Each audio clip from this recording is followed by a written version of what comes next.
Good morning to all the trainees of DLED first year session 2020 to 2022 of Chanakya college of education. देखिए, कल हम लोग unit 2 के अंतर्गत ओरल स्किल्स के बारे में पढ़ रहे थे। उसमें हम लोगों ने देखा कि देयर आर 4 बेसिक स्किल्स, 4 आधारभूत कौशल होते हैं फॉर लर्निंग ए लैंग्वेज, एक भाषा सीखने के लिए। उसमें देखा कि listening, speaking, reading and writing. तो उसमें लिसनिंग एंड स्पीकिंग जो है और रीडिंग, ये 3 जो है ये आते हैं ओरल स्किल्स में। तो इसमें लिसनिंग और हियरिंग के बारे में भी हम लोग चर्चा किए थे कि जब बिना किसी ध्यान के हम किसी की बात सुनते हैं तो उसको हियरिंग करते हैं, और जब किसी की बात को हम ध्यानपूर्वक सुनते हैं तो उसको लिसनिंग करते हैं। Hearing without attention is called hearing and hearing with attention is called listening. ये दोनों फर्क है। हमने देखा था एक एक्टिविटी, आप टीवी पर न्यूज़ सुन रहे हैं और उसमें आपने आपके समय उस समय जब आप कोई न्यूज़ सुन रहे हैं, आपके कुछ अतिथि आ जाते हैं तो आप अतिथि से बात भी कर रहे हैं, न्यूज़ भी सुन रहे हैं। उसमें पूछा गया था कि जब आप अकेले टीवी न्यूज़ सुन रहे थे उस समय आप लिसनिंग कर रहे थे या हियरिंग। स्पष्ट था कि उस समय हम लिसनिंग कर रहे थे, और जब कुछ गेस्ट आ गए तो हमारा ध्यान ऑटोमेटिकली बट गया, तो वहाँ पर हियरिंग शुरू हो गया। आज हम लोगों को importance and ends of oral words के बारे में जानना है। आज है, हम जानते हैं कि in India English is generally taught as a second language और for most families as a foreign language. So for the beginners of the learners of English, oral work should be introduced. It means that the teaching of English should begin with oral work. मौखिक कार्य से ही English का teaching का आरंभ किया जाना चाहिए। For the few months, no book should be given to students. कुछ महीनों के लिए कोई भी किताब छात्रों को नहीं दी जानी चाहिए अंग्रेजी में। After that, emphasis should be laid on reading and writing. उसके बाद जोर दिया जाना चाहिए पढ़ने और लिखने पर। And should continue well into the secondary school with progressively diminishing importance. इसको जो है सेकेंडरी स्कूल तक इसको कंटिन्यू करना चाहिए। अब अपॉर्चुनिटीज फॉर ओरल वर्क, हम किन किन माध्यम से कौन कौन सा अवसर अपने छात्रों को देंगे कि वे अपने ओरल स्किल का प्रयोग कर सकें। अपॉर्चुनिटीज माने अवसर, क्या क्या अवसर हम देंगे। The following opportunities can be given to students for developing oral skill. पहला है question and answer method. We should ask short questions to our students. हम लोगों को अपने छात्रों से छोटे छोटे प्रश्न पूछने चाहिए, which are known to them previously, जिसको वे पहले से जानते हैं, उसको कोरिलेट करके। We should correlate our topic with their previous knowledge. उसमें हम लोगों को जो टॉक करेंगे हम लोग अपने छात्रों से, वो टॉक हमारा फ्रेंडली होगा, मित्रवत होगा, टीचर और स्टूडेंट के रूप में नहीं होगा, मित्र के रूप में। बिल्कुल सिंपल वे में, नेचुरल वे में हम टॉकिंग स्टार्ट करेंगे। दूसरा है, उन लोगों को हम ड्रामा खेलने के लिए कहेंगे, छोटा छोटा ड्रामा, नाटक खेलने को कहेंगे अंग्रेजी में। रेसिटेशन, पोएम वगैरह लय में पढ़ने के लिए कहेंगे। And reading allowed. Pronunciation drill कहेंगे, उच्चारण के लिए उनको जो है सो अभ्यास कराएंगे। फॉर्मल लेक्चर देने को कहा जाएगा, थोड़ा 2 लाइन 4 लाइन 5 लाइन बोलो। एंड इनफॉर्मल कन्वर्सेशन, अनौपचारिक बातचीत, आपस में वे लोग बातचीत करेंगे। कोई राम बन जाएगा, कोई श्याम बन जाएगा, आपस में वे लोग बातचीत करेंगे। जो बात करना है अंग्रेजी, जैसे हम अंग्रेजी में करते हैं, जैसे हम अपने मदर टंग में करते हैं, like we do in our mother tongues, like we shall do in English too. जिस प्रकार हम अपने मातृभाषा में आपस में बातचीत करते हैं, उसी प्रकार हमको अंग्रेजी में भी करना है। अब है चौथा इसमें, speaking on telephone and microphone. उनको हम टेलीफोन और माइक्रोफोन पर भी बोलने के लिए अवसर प्रदान करेंगे। यही 4 जो है अवसर दे करके हम उनके ओरल स्किल को डेवलप कर सकते हैं। अब है importance of oral work. Oral work का क्या महत्व है? The importance of oral work lies in the following things. Oral work का जो महत्व है वह निम्नलिखित बातों में बहुत महत्वपूर्ण है। पहला है, it is the foundation of which proficiencies in writing can be based, या it is the foundation of writing skill. यह जो है ओरल वर्क जो है वह राइटिंग स्किल का फाउंडेशन है, आधारशिला है, नींव है ना। The foundation of writing skill depends upon oral work of a learner of English. दूसरा है, this is the day of the spoken word. यह बोले गए शब्द का दिनचर्या है। The coming of a speech, machines, telephone, gramophone, radio, television are the sources for increasing the power and functions of speech throughout the world. आजकल आ गया है speech machine, telephone, gramophone, radio, television, ये सब क्या है? तो बालक बालिकाओं के स्पीच का, भाषण का, बोलने का शक्ति बढ़ाने के साधन है।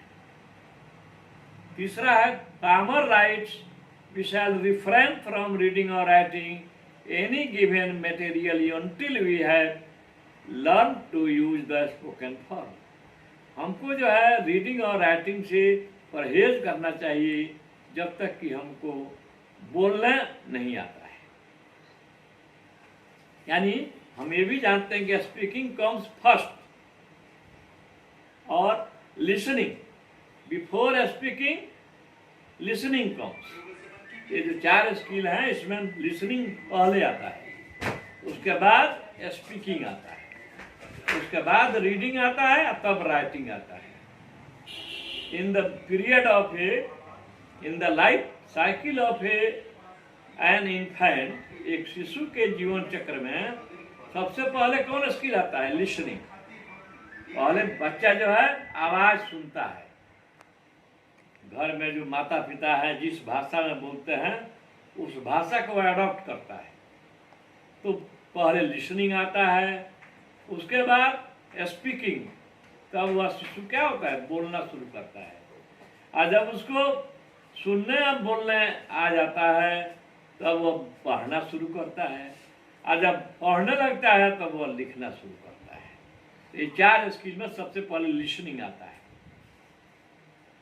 चौथा है, Allard says talking comes before written composition. लिखने के पहले क्या आता है? बातचीत आता है। पांचवा है, it prepares the way for the text and makes for the gains of reading permanent. यह जो है किताब पढ़ने का के लिए रास्ता बनाता है, ओरल वर्क। छठा है, it Lay's the foundation of good silent reading and writing.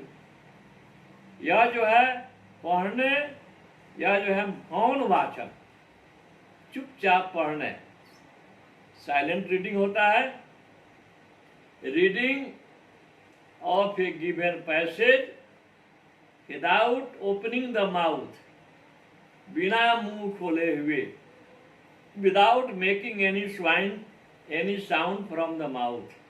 हम क्या करते हैं, जो अध्ययन करते हैं, जो पढ़ते हैं, उसको मौन वाचन कहते हैं। कहता है कि यह जो है फाउंडेशन है साइलेंट रीडिंग का और राइटिंग का। सातवां में है it helps the improvement of spelling. यह जो है स्पेलिंग, शब्द के स्पेलिंग में सुधार करता है। इट हेल्प्स, आठवां है it helps the habit of accuracy because errors in the use of English can be corrected as soon as they are committed. यह जो है शुद्धता की आदत डालने में मदद करता है, क्योंकि जैसे ही भूल होती है इंग्लिश में, उसको उसी समय करेक्ट कर दिया जाता है। भूल हम लोग मातृभाषा में भी करते हैं, हिंदी में भी करते हैं, पंजाबी, गुजराती, मराठी जो बोलते हैं सब में भूल होती है। हम लोग भोजपुरी क्षेत्र के हैं, we belong to Bhojpuri area, we commit many errors while speaking Bhojpuri, but we don't bother about it. Then I should be bother about English only? तो फिर हम लोग अंग्रेजी में क्यों बोर होने लगते हैं? गलती होगी, फिर उसको सुधारेंगे। छठा है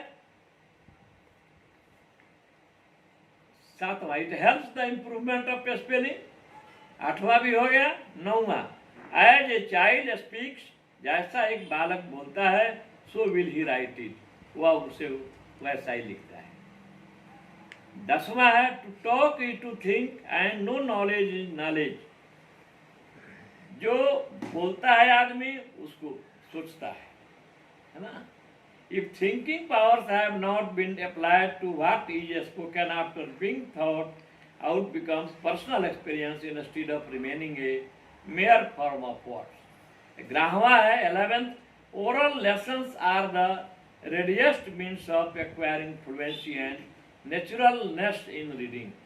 पढ़ने में जो है ओरल स्किल जो है वह सबसे रेडीमेड साधन है फ्लुएंसी लाने के लिए। अब एम्स ऑफ ओरल वर्क है, इसमें आता है to develop the habit of speaking, the teacher should develop the habit of speaking English among his pupils. He can do so by encouraging them to ask questions and answer them. वह जो है शिक्षक जो है उनको प्रोत्साहित करेगा question पूछने के लिए और आंसर देने के लिए। दूसरा है टू इंट्रोड्यूस न्यू वर्ड्स। उसमें जो है बच्चों को हम न्यू वर्ड से परिचित कराएंगे। इसके लिए हम लोग होमोफोन्स, होमोनिम्स इत्यादि का प्रयोग करेंगे। नेक्स्ट है टू सजेस्ट न्यू आइडियाज, है ना। इसमें है कि in order to increase the vocabulary of a child it is essential that he should first be introduced to new ideas. उनको नए नए विचार देंगे और उनको विचार व्यक्त करने का साधन देंगे। और चौथा है to teach arrangement of words. The order और arrangement of words in English is different from that of mother tongue. हम लोग के मदर टंग में जो अरेंजमेंट होता है, शब्द संरचना होता है, वह अंग्रेजी में उससे अलग है। जैसे हिंदी में कहते हैं वह कलम से लिखता है, यहाँ लिखेंगे वह लिखता है कलम से। अंग्रेजी में ही राइट्स विथ ए पेन। उसमें यह नहीं लिखते हैं हिंदी में कि वह लिखता है कलम से, वहाँ लिखते हैं वो कलम से लिखता है। तो शब्द संरचना में अंतर हो जाता है कि नहीं।